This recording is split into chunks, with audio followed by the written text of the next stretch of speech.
Bisi, my daughter, now that you're done learning fashion design from Tola, your mother and I have decided that you should go to the city and look for a job or start your own business. Your younger ones are here for us to take care of, and you are our only hope in achieving that. Remember how your mother sold her only piece of jewelry to pay for you to learn fashion design from Tola? Mommy, I don't know anyone in the city. I don't have any money to start a business as well. Why don't I stay at home here with you and Mommy? Tola said I could work with him and he will pay me pending when I can start my own business. Bisi, listen to me. I'm your father and I know what's best for you. And this village is not that. I want you to dream of more. You could be more busy. How much do you think Tola is making? Look at your friend Folake. How she completely changed her family status. I heard she's doing so well in the city. The other day, she bought a motorbike for her father. I've talked to her father, and Folake have agreed that you could stay with her in the city, depending on when you can get a place for yourself. Bisi chuckled and she entered her room. That night, she couldn't sleep. The thought of what awaited her in the city frightened her, but not as the responsibility placed upon her by her parents to take care of them and her younger ones. Bisi was the first child of her parents. She had 5 younger ones, and her parents couldn't afford to train them in school. The next day, Bisi gathered all she could and prepared to leave for the city. As she came out, her parents were happy. They prayed for her and bid her farewell. When she got to the city, her friend sent a driver who came to pick her up from the park. Bisi was astonished at the flamboyant life Folake and her friends were living. She was wondering about the job that could provide such a lifetime for them. She wondered what job could provide such a lifestyle for them. She knew Folake was a dropout, but how was all this possible? She continued thinking about it as Folake asked one of her maids to take care of her and take her to the room to freshen up.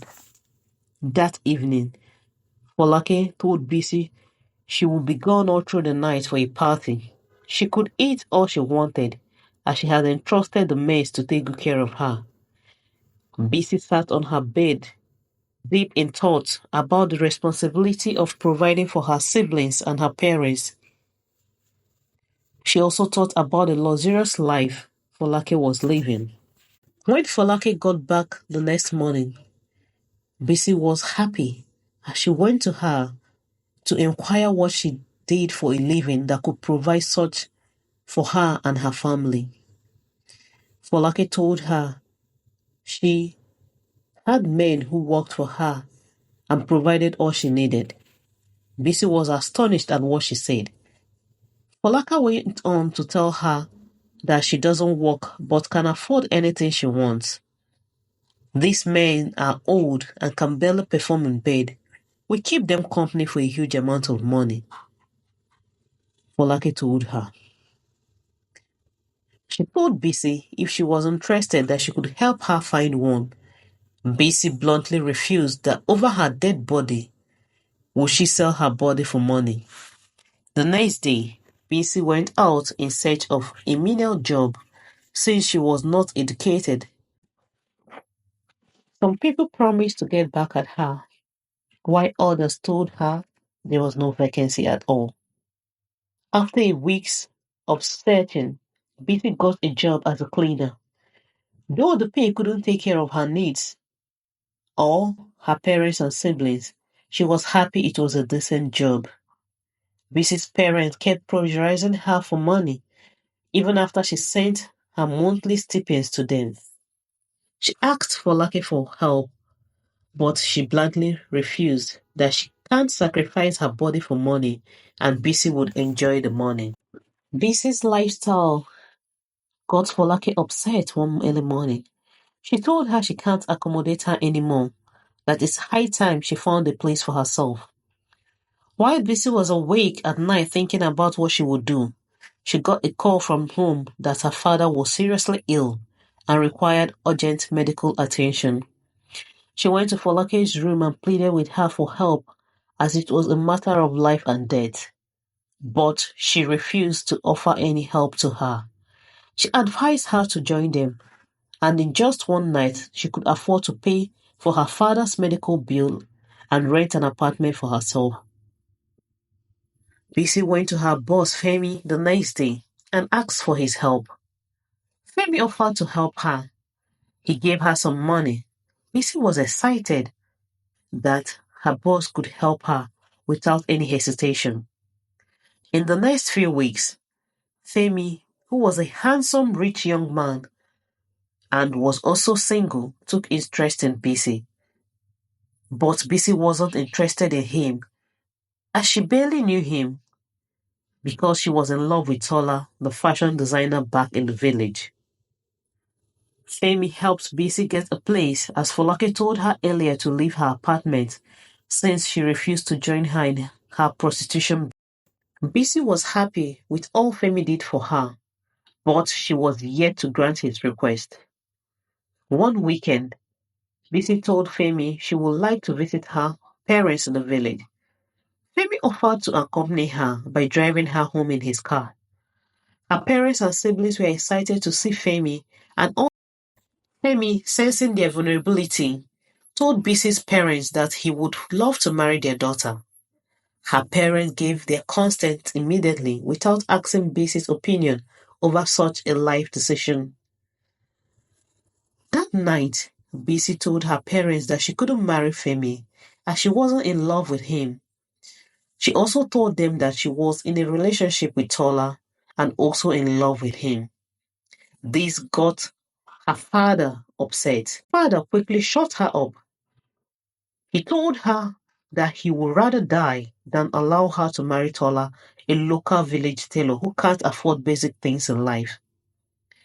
Bisi pleaded with them that she barely knew Femi, and it was all surprising that he had lived in the city all this while, still single with all his riches. Her mother told her it doesn't matter what she thinks.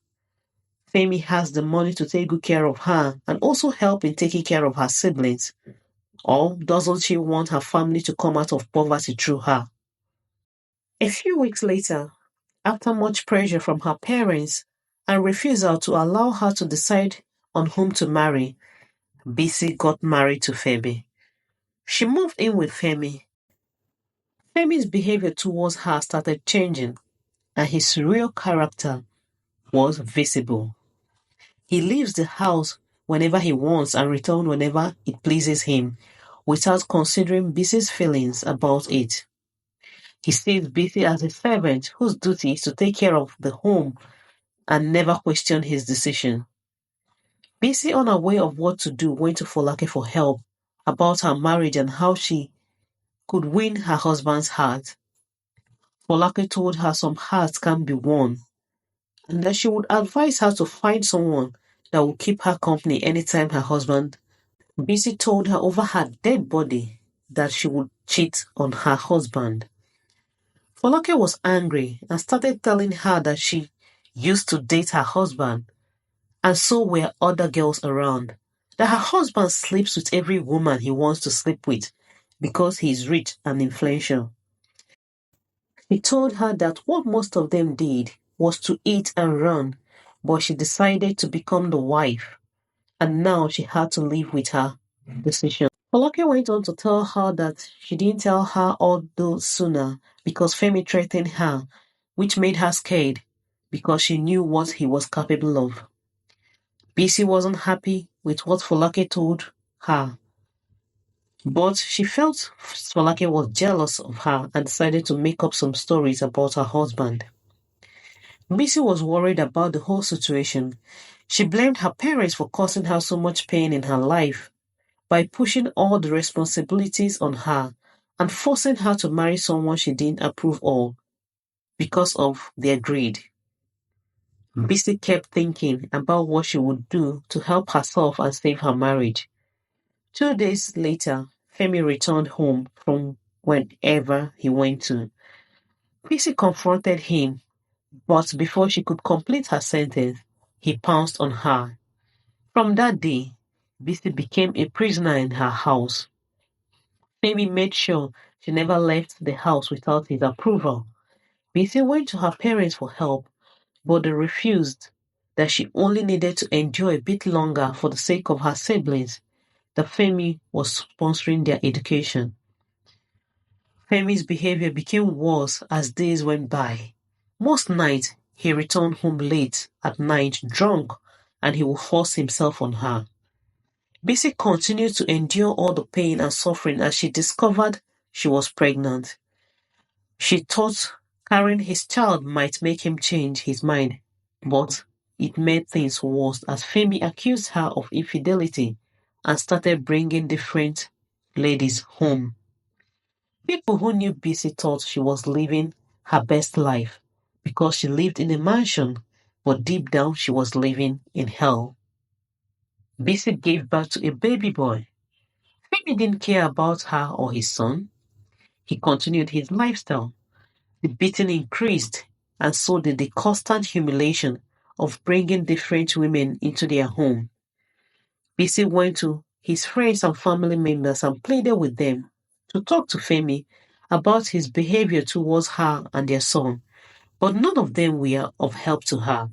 His parents told her that marriage is not a bed of roses and that she could endure, that maybe one day he would come to his senses. Bisi was fed up with the way Femi treated her and her son. He would rather give money to other women than provide food and money for them. She decided to seek help from the only friend she had, Folake. Bisi went with her son and poured her heart out to Folake on how Femi was starving them, beating her constantly, and bringing different women home. She told Folake that since she married Femi, she had never enjoyed her marriage for one day. She begged Folake for money so that she could run away to another city with her son and start afresh. Folake refused to give her a dime. She consoled her and told her she understood what she was passing through, but she can't help her because this money she made from selling her body, she can't share with her for keeping hers. She told her she could arrange one of her clients for her that night, but Bisi refused. As Bisi left with her son, one of Folake's men ran towards her and gave her some food and money. She told her she eavesdropped on her conversation with her boss and decided to help her. Bisi thanked her and left. That night, Bisi got a call that Femi had a fatal accident. He was driving drunk with a lady who was also in critical condition. Bisi went to the hospital and found Femi unconscious. Femi spent 6 months in the hospital before he was discharged, but the accident affected him and he couldn't walk again. Femi lost all he had in paying for hospital bills. He sold his cars and some of his valuables. When they got home, Femi told Bisi that she was all he had now and that he would change and he would become a better husband and father towards them. Bisi told her she had decided to live with her son and that she couldn't continue with the marriage. Femi had started accusing and insulting her that it was due to her devilish spirit he ended up in this condition and now she wants to abandon him. Bisi took her son, the money she realized from selling his car, and vanished, leaving Femi for good. She decided not to tell her parents about her decision, as she never wanted to have anything to do with them for ruining her life. She traveled to another city and started her fashion business and was able to train her son in school. As for Femi, he never walked again. His parents got tired of his anger and decided to commit him into a mental home.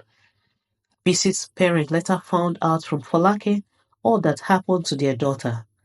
They were ashamed of themselves for pushing Bisi away. Folake regretted all her actions and choices in life, but it was too late as she became sick and was taken back to the village. Bisi cut ties with all of them. though she still sends money to her parents, but nobody knows her whereabouts. Please tell us what you think the moral of this story is in the comment section. Until next time, bye-bye.